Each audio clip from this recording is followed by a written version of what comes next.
thank God that He instruct you to send to we a missionary here to lead we out of this darkness that we have been in almost all our lives.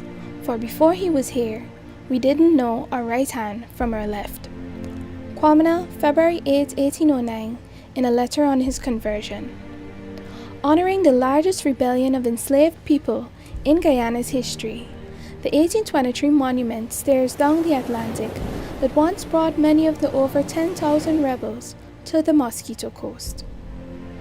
Occurring 60 years after the 1763 Berbice Revolt, the 1823 Demerara Rebellion was the second massive uprising of enslaved people to take place in Guyana, at the time the United British Colony of Demerara Essequibo. The will to be free and an excessive workload provided ingredients for the rebellion. Britain ended the transatlantic slave trade in 1807, causing labor shortages on the plantations. Many plantations also made the switch from cotton to sugar cane because of the competition from the southern United States. King sugar required longer hours and harder work, driving planter brutality. One white observer wrote, "Their punishments have been frequent and severe. The whip has been used with an unsparing hand." Christianity also played a part in the rebellion, with Governor Murray reporting what a group of rebels said to him. God had made all men of the same flesh and blood. They were tired of being slaves. All this created an environment primed for rebellion. Then, the spark. A mistaken belief emerged among the enslaved that the British government had granted them freedom. Although untrue, the seed was planted, and before long rebellion was in full bloom. Kwamina, slave and head carpenter of Plantation Success, and English clergyman John Smith are the two figures mostly associated with the 1823 rebellion. However, Jack Gladstone, Kwamina's son, was the mastermind and principal organizer of the revolt. The planters were keen to label Kwamina as chief leader because of his friendship with Reverend John Smith, their scapegoat for the rebellion. Although Kwamina was a leader, his role was mainly in the planning stages of the uprising and not in the execution. The rebellion erupted at Plantation Success shortly after 5 p.m. on Monday, 18th August, 1823. Spreading to plantations up and down the East Coast, reaching as far as Jamaica, the rebellion assumed a general pattern of minimal personal violence to whites.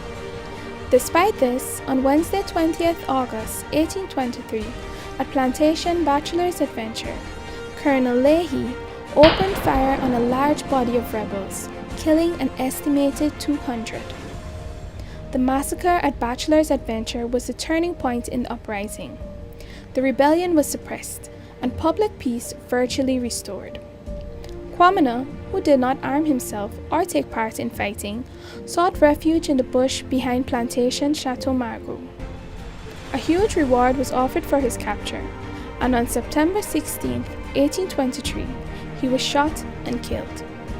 His corpse was brutally dragged and hung in front of Plantation Success as a warning.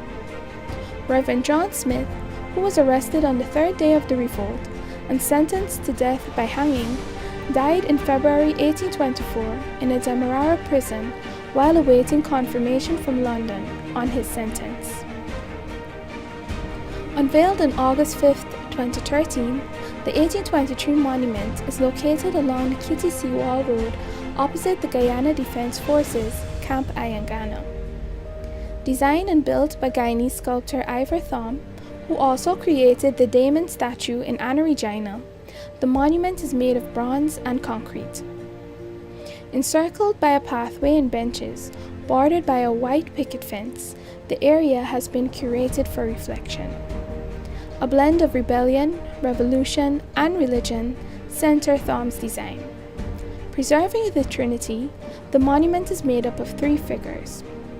The first, a man, stands on a concrete pedestal straddling the bronze 1823 letters embedded on the front of the monument. The man wears an expression of quiet but stern resolve, gripping a cutlass in one hand. In the other, he wields a cross, symbolizing religion, which dangles at the end of a chain representing slavery. Two other figures are fixed on either side of the monument's base. One, a woman, brandishing a cutlass, signifies a female rebel who was part of the 1823 struggle. On the other side, a man holds a musket, his hand raised in defiance. The monument captures the spirit of the rebellion, highlighting its causes whilst giving tribute to our ancestors that fought for freedom.